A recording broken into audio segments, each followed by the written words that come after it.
doctor Anuj Pegu আমাৰ সৈতে আছে তেখেতৰ মন্ত্ৰীসভাত নাম অন্তৰ্ভুক্তি হৈছে অৱশ্যে তেখেতৰ নামটো নিশ্চিত আছিল মন্ত্ৰীসভাত পুনৰ স্থান পাব বুলি প্ৰথমে আপোনাক শুভেচ্ছা জ্ঞাপন কৰিলোঁ আৰু প্ৰথম প্ৰতিক্ৰিয়া কি হ'ব আজি প্ৰথম মই বিনম্ৰতাৰে আমাৰ মাননীয় মুখ্যমন্ত্ৰী ডক্টৰ হিমন্ত বিশ্ব শৰ্মা ডাঙৰীয়াক মই মোৰ কৃতজ্ঞতা জ্ঞাপন কৰিছোঁ মোৰ ওপৰত এইখিনি বিশ্বাস বা আস্থা ৰাখি দ্বিতীয়বাৰৰ বাবে দায়িত্ব দিয়াৰ কাৰণে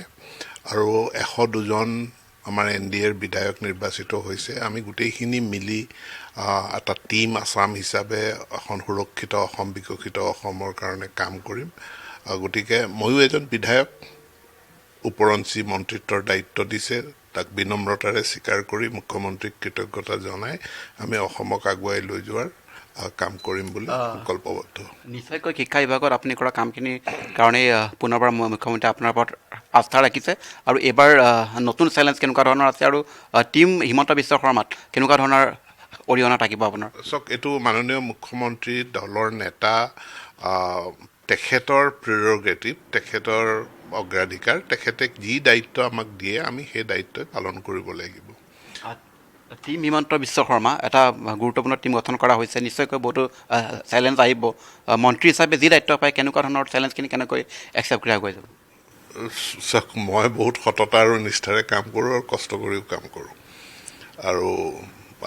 ইন'ভেশ্যন কিমান আনিব পাৰোঁ সেইটোৰ কাৰণে চেষ্টা কৰোঁ সদায় যোৱাবাৰো মই শিক্ষা বিভাগত যে নতুনত্ব কি আনিব পাৰি ইন'ভেশ্যন কেনেকৈ আনিব পাৰি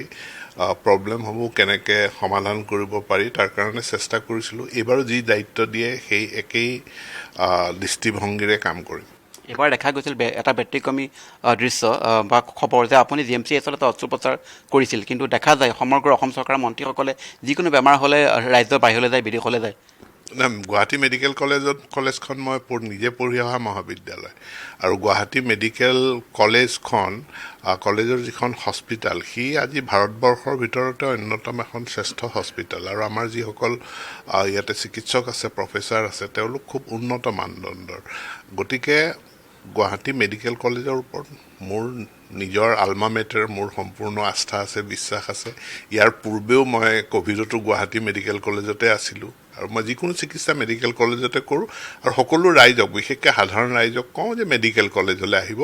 এটাই সমস্যা অলপ কেতিয়াবা ৰখিব লাগে লাইন পাতিব লাগে ইয়াৰ বাহিৰে মেডিকেল কলেজত গুণগত চিকিৎসাৰ কোনো সমস্যা নাই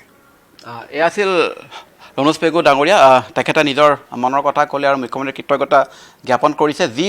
যি বিভাগে নিদিয়ক কেলৈ তেওঁ সেই বিভাগটো নিষ্ঠা আৰু সততাৰে পালন কৰি যাব বুলি আমাৰ আগত ব্যক্ত কৰিছে